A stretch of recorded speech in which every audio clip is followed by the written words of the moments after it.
Jim from BOE Marine. Today we're going to take the first look at Garmin's new 840XS and what comes in the box.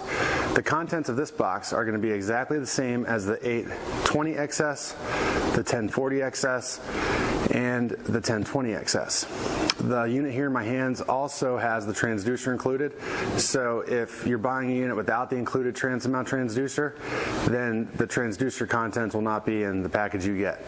But if you get it with a transducer, it'll be identical to what you see here.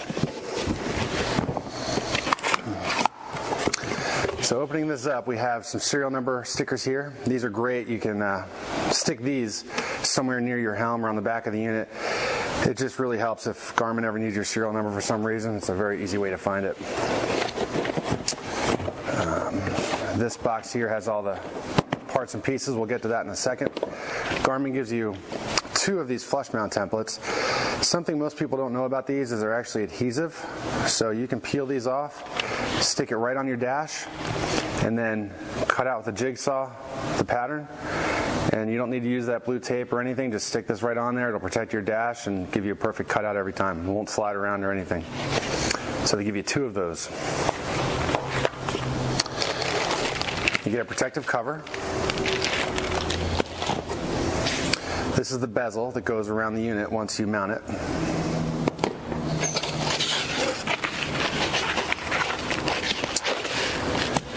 And of course you get the unit. The unit has this protective film over it. So here's a 840XS. Some notable things about this are this beveled edge here, or this cutout edge around the whole unit.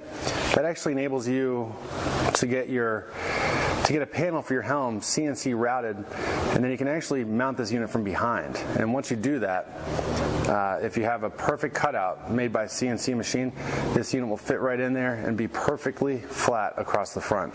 So that's a new glass panel design that Garmin's incorporated into all of their new equipment.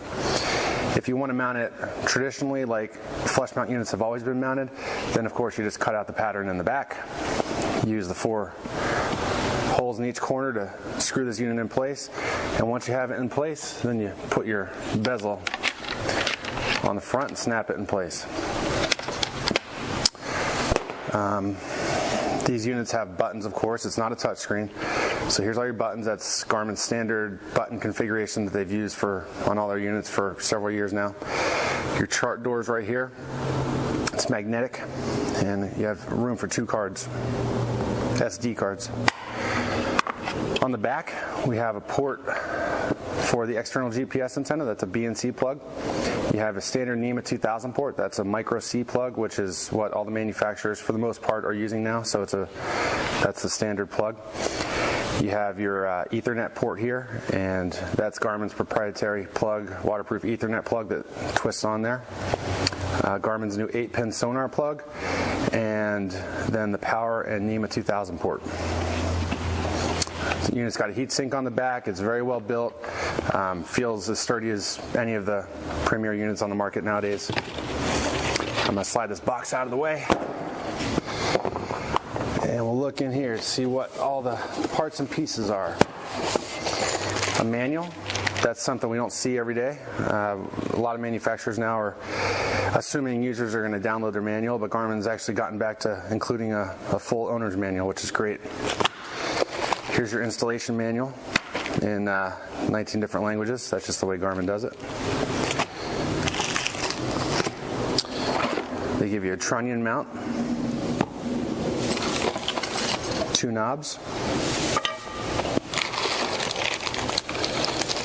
retaining ring for your power cable,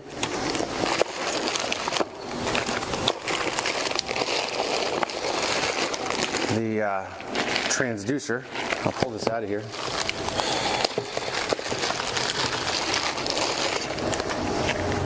So the transducer has a cable. I haven't totally unwound it, but they're about 25 feet long. This is your trans-mount transducer. Garmin gives you this mount right here, which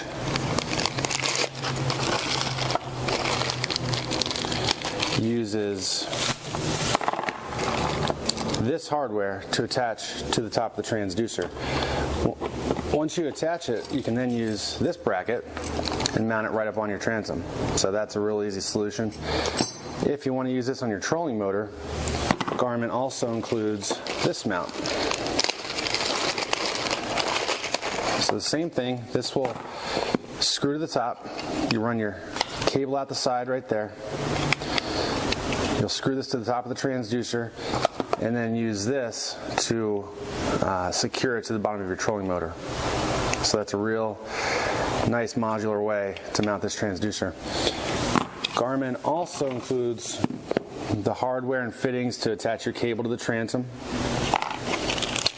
even the waterproof fitting to put over the hole in the transom where you ran the transducer cable through.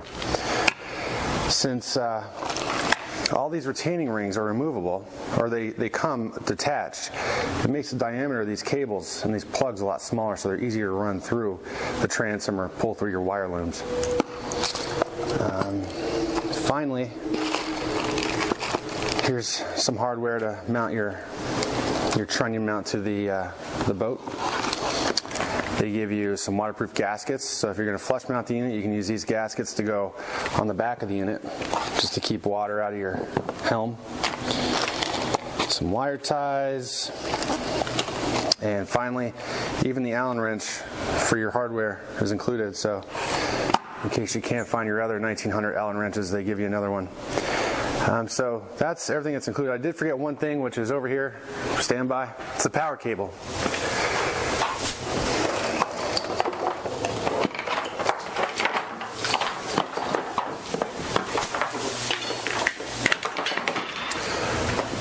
We just used this unit this weekend at a show and had to use this power cable. So Garmin does give you the power cable also. It's red, uses these retaining rings, and it also it's about 6 or 7 feet long. Has a built-in fuse and all of your NEMA 01A3 cables. So that's it for the 840, 1040, 820, and 1020 XS. I'm Jim from BOE Marine, and you know where to find these at boemarine.com. Thank you.